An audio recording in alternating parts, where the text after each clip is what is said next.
வணக்கம். மாநிலச் செய்திகள் வாசிப்பவர் ரெங்கநாதன்.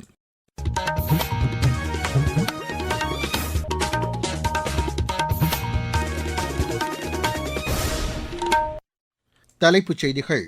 நாடாளுமன்றத்தில் தாக்கல் செய்யப்பட்ட பொருளாதார ஆய்வறிக்கை சீரான வளர்ச்சியை எடுத்துக் காட்டுவதாக அமைந்துள்ளது என்று பிரதமர் திரு நரேந்திர மோடி கூறியுள்ளார்.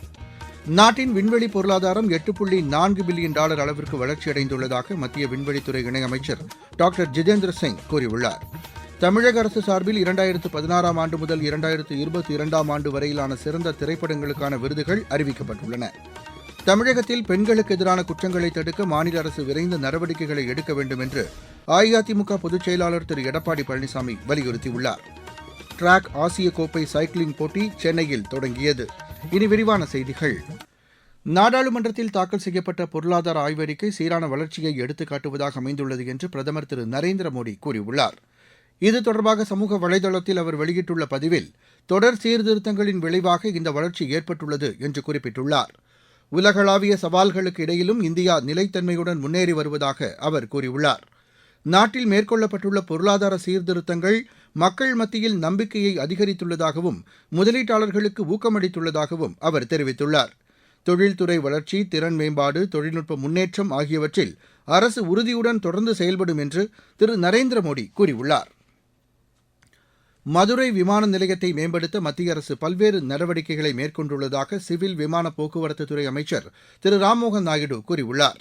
மக்களவையில் இது தொடர்பான கேள்விக்கு பதிலளித்து பேசிய அவர், இந்த விமான நிலையத்தில் 24 மணி நேர சேவைக்கான கோரிக்கை ஏற்கனவே நிறைவேற்றப்பட்டுள்ளதாக தெரிவித்தார். இந்த விமான சேவைகளை அதிகரிக்க விமான போக்குவரத்து நிறுவனங்களுடன் ஆலோசித்து உரிய நடவடிக்கை எடுக்கப்படும் என்று திரு ராம்மோகன் நாயுடு கூறினார். நாட்டின் விண்வெளி பொருளாதாரம் $8.4 பில்லியன் அளவிற்கு வளர்ச்சியடைந்துள்ளதாக மத்திய விண்வெளித்துறை இணையமைச்சர் டாக்டர் ஜிதேந்திர சிங் கூறியுள்ளார். மாநிலங்களவையில் இது தொடர்பான கேள்விக்கு பதிலளித்து பேசிய அவர், விண்வெளித்துறையில் தற்போது நாட்டில் 399 புத்தொழில் நிறுவனங்கள் செயல்படுவதாக கூறினார். இத்துறையில் தனியார் துறை பங்கேற்புக்கு அனுமதி அளிக்கப்பட்டுள்ளது மிகப்பெரிய வாய்ப்புகளை உருவாக்கும் என்று அவர் கூறினார். இஸ்ரோ இதுவரை 434 வெளிநாட்டு செயற்கைக்கோள்களை செலுத்தியுள்ளதாகவும் இதில் 399 செயற்கைக்கோள்கள் 2014 ஆண்டிற்கு பின்னர் செலுத்தப்பட்டவை என்றும் அவர் தெரிவித்தார். இதன் மூலம் €323 மில்லியன் மற்றும் $233 மில்லியன் வருவாய் ஈட்டப்பட்டுள்ளதாக அவர் குறிப்பிட்டார். அடுத்த 10 ஆண்டுகளில் நாட்டின் விண்வெளி பொருளாதாரம் $45 பில்லியன் எட்டும் என்று திரு ஜிதேந்திர சிங் கூறினார். கம்பர் தொடர்பான தீவிர ஆய்வுகளை மேற்கொள்ள வேண்டும் என்று தமிழக ஆளுநர் திரு ஆர் என் ரவி கூறியுள்ளார். மக்கள் மாளிகையில் நடைபெற்ற மாநில அளவிலான கம்பர் விருது வழங்கும் விழாவில் பேசிய ஆளுநர், ஸ்ரீராமரின் வாழ்வையும் லட்சியங்களையும் கம்பர் தமிழில் மொழிபெயர்த்து அவற்றை எளிதில் புரிந்து கொள்ளக்கூடியவையாக மாற்றியதாக கூறினார். இது இந்தியாவின் ஒற்றுமை உணர்வுக்கு எடுத்துக்காட்டாக திகழ்கிறது என்று அவர் கூறினார்.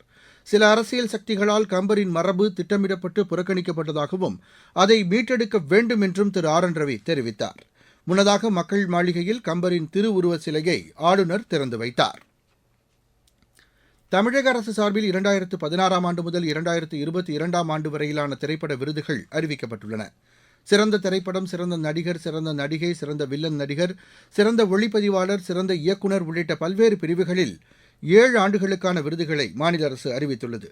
இதேபோல் சின்னத்திரை தொடர் மற்றும் அதில் நடித்த கலைஞர்களுக்கான விருதுகளும் அறிவிக்கப்பட்டுள்ளன.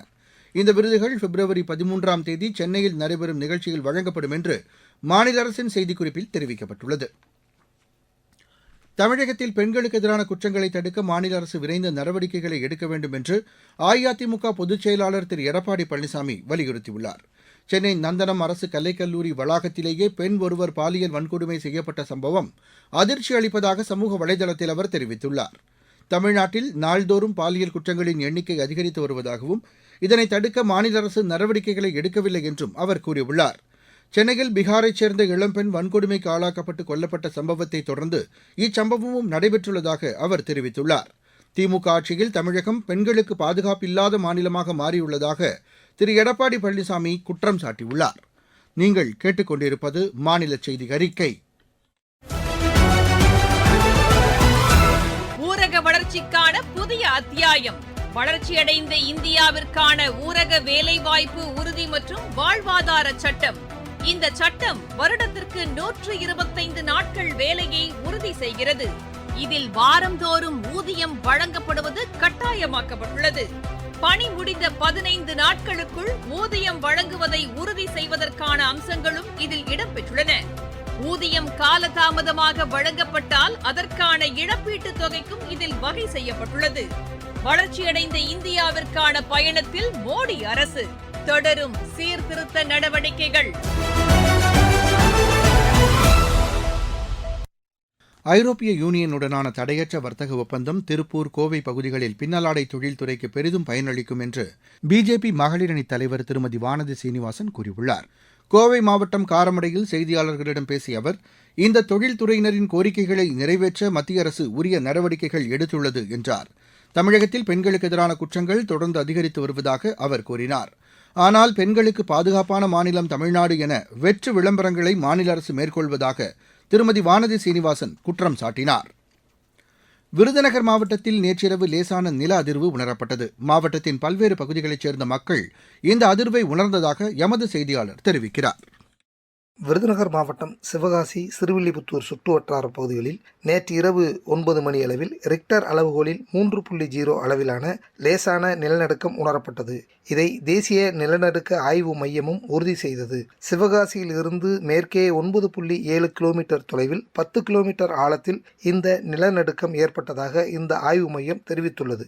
இந்த நிலநடுக்கத்தால் விருதுநகர் மாவட்டத்தில் சிவகாசி, சிறுவில்லிபுத்தூரை சுற்றியுள்ள பகுதிகளில் லட்சக்கணக்கான பொதுமக்கள் இந்த லேசான அதிர்வுகளை உணர்ந்த நிலையில் இதுவரை எந்தவிதமான உயிரிழப்பு அல்லது பொருட்சேதம் ஏற்படவில்லை. சில இடங்களில் மட்டும் வீட்டு அலமாரியில் உள்ள பொருட்கள் கீழே விழுந்துள்ளன. சில கிராமங்களில் அச்சத்தால் பொதுமக்கள் வீட்டிற்கு வெளியே பீதியுடன் நின்றனர். இதனால் பொதுமக்கள் தேவையற்ற அச்சம் கொள்ள தேவையில்லை என அதிகாரிகள் அறிவுறுத்தியுள்ளனர். விருதுநகர் மாவட்ட செய்தியாளர் தா. கமலக்கண்ணன். தூத்துக்குடி மாவட்டம் கோவில்பட்டி பகுதியிலும் சில இடங்களில் லேசான நில அதிர்வு உணரப்பட்டதாக எமது செய்தியாளர் கூறுகிறார். தமிழகத்தில் வறண்ட வானிலை நிலவும் என்று வானிலை ஆய்வு மையம் தெரிவித்துள்ளது. தருமபுரி, கிருஷ்ணகிரி, ஈரோடு, சேலம் உள்ளிட்ட மாவட்டங்களில் அதிகாலை நேரங்களில் அதிக பனிமூட்டம் நிலவும் என்று அந்த மையம் கூறியுள்ளது. இருவரிச் செய்திகள். பிரிட்டன் பிரதமர் திரு கேர் ஸ்டார்மர் பீஜிங்கில் சீன அதிபர் திரு ஜி ஜின்பிங்கை சந்தித்து பேச்சு நடத்தினார். தேசப்பிதா மகாத்மா காந்தி நினைவு தினத்தையொட்டி புதுதில்லியில் இன்று நடைபெறும் சர்வமத பிரார்த்தனையில் மத்திய அமைச்சர்கள் திரு ராஜ்நாத் சிங் மற்றும் திரு மனோகர்லால் பங்கேற்கின்றனர். மத்திய உள்துறை அமைச்சர் திரு அமித்ஷா இன்று அசாமில் பல்வேறு வளர்ச்சித் திட்டங்களை தொடங்கி வைக்கிறார். மை பாரத் தளத்தில் நாடு முழுவதும் 2 கோடி இளைஞர்கள் தன்னார்வலர்களாக பதிவு செய்துள்ளதாக மத்திய அமைச்சர் திரு மன்சுக் மாண்டவியா கூறியுள்ளார். கோவிட் பாதிப்பிற்கு பின்னர் இந்தியாவிற்கு வெளிநாட்டு சுற்றுலாப் பயணிகளின் எண்ணிக்கை தொடர்ந்து அதிகரித்து வருவதாக மத்திய சுற்றுலாத்துறை அமைச்சர் திரு கஜேந்திர சிங் ஷெகாவத் தெரிவித்துள்ளார். தமிழ்நாடு ஆசிரியர் கல்வியியல் பல்கலைக்கழகத்தின் பட்டமளிப்பு விழாவில் இன்று ஆளுநர் திரு ஆர் என் ரவி பங்கேற்று மாணவர்களுக்கு பட்டங்களை வழங்குகிறார். நாகப்பட்டினம் நகராட்சிக்குட்பட்ட தாமரைக்குளத்தில் பொழுதுபோக்கிற்கான படகு சவாரியை மாநில அமைச்சர் திரு அன்பில் மகேஷ் கொடியசைத்து தொடங்கி வைத்தார். நீலகிரி மாவட்டத்தில் சாலை விதிகளை மீறியது தொடர்பாக கடந்த ஆண்டில் 12 கோடி ரூபாய் அபராத தொகை வசூலிக்கப்பட்டதாக மாவட்ட காவல் கண்காணிப்பாளர் நிஷா தெரிவித்துள்ளார். கள்ளக்குறிச்சியில் சுற்றுச்சூழல் கல்வித் திட்டத்தின் கீழ் பள்ளி மாணவர்களுக்கான இயற்கை முகாமை மாவட்ட ஆட்சியர் திரு எம்.எஸ். பிரசாந்த் தொடங்கி வைத்தார். தருமபுரி மாவட்டம் நல்லம்பள்ளி அரசு ஆரம்ப சுகாதார நிலையத்தில் ஆட்சியர் திரு சதீஷ் ஆய்வு மேற்கொண்டார். சென்னை ஆலந்தூரில் மாநகராட்சியின் புதிய மண்டல அலுவலக கட்டடத்திற்கான பணிகளுக்கு மாநில அமைச்சர்கள் திரு கே என் நேரு மற்றும் திரு தாமு அன்பரசன் அடிக்கல் நாட்டினர். சென்னை மாநகராட்சி சார்பில் நடத்தப்பட்ட பெருங்கடல் பாதுகாப்பு தொடர்பான பயிலரங்கில் பள்ளி மாணவர்கள் 200க்கும் மேற்பட்டோர் பங்கேற்றனர். விளையாட்டுச் செய்தி. டிராக் ஆசிய கோப்பை சைக்கிளிங் போட்டி சென்னையில் தொடங்கியது. சென்னையை அடுத்த மேலக்கோட்டையூரில் இப்போட்டியை துணை முதலமைச்சர் திரு உதயநிதி ஸ்டாலின் நேற்று தொடங்கி வைத்தார். ஆசிய சைக்கிளிங் கூட்டமைப்பு, இந்திய சைக்கிளிங் கூட்டமைப்பு, தமிழ்நாடு விளையாட்டு மேம்பாட்டு ஆணையம் ஆகியவை இணைந்து இப்போட்டியை நடத்துகின்றன. நாளை வரை நடைபெறவுள்ள இப்போட்டியில் 11 நாடுகளைச் சேர்ந்த வீரர்கள் பங்கேற்றுள்ளனர். மீண்டும் தலைப்புச் செய்திகள். நாடாளுமன்றத்தில் தாக்கல் செய்யப்பட்ட பொருளாதார ஆய்வறிக்கை சீரான வளர்ச்சியை எடுத்துக் காட்டுவதாக அமைந்துள்ளது என்று பிரதமர் திரு நரேந்திர மோடி கூறியுள்ளார். நாட்டின் விண்வெளி பொருளாதாரம் $8.4 பில்லியன் அளவிற்கு வளர்ச்சியடைந்துள்ளதாக மத்திய விண்வெளித்துறை இணையமைச்சர் டாக்டர் ஜிதேந்திர சிங் கூறியுள்ளார். தமிழக அரசு சார்பில் 2016ஆம் ஆண்டு முதல் 2022ஆம் ஆண்டு வரையிலான சிறந்த திரைப்படங்களுக்கான விருதுகள் அறிவிக்கப்பட்டுள்ளன. தமிழகத்தில் பெண்களுக்கு எதிரான குற்றங்களை தடுக்க மாநில அரசு விரைந்த நடவடிக்கைகளை எடுக்க வேண்டும் என்று அஇஅதிமுக பொதுச் செயலாளர் திரு எடப்பாடி பழனிசாமி வலியுறுத்தியுள்ளார். டிராக் ஆசிய கோப்பை சைக்கிளிங் போட்டி சென்னையில் தொடங்கியது. இத்துடன் இந்த செய்தி அறிக்கை நிறைவடைந்தது.